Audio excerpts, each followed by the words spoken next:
Robert Fico a jeho koalícia opäť útočia na Maďarov na Slovensku. Tentokrát im veľmi vadí, že sa otvorene rozpráva o šialených konfiškáciách majetkov slovenských Maďarov po druhej svetovej vojne. Nenechajme sa však pomýliť, tu nejde o Benešové dekréty.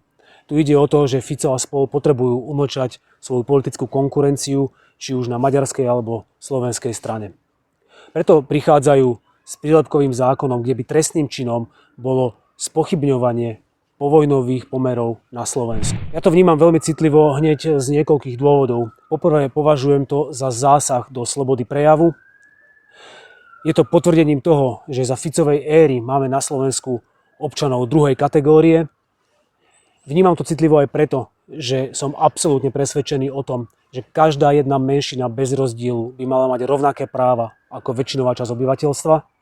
A vnímam to aj osobne, pretože z otcovej strany naši predkovia mali maďarské korene a zároveň mám množstvo priateľov, bývalých kolegov, bývalých spolužiakov, ktorí sú maďarskej národnosti.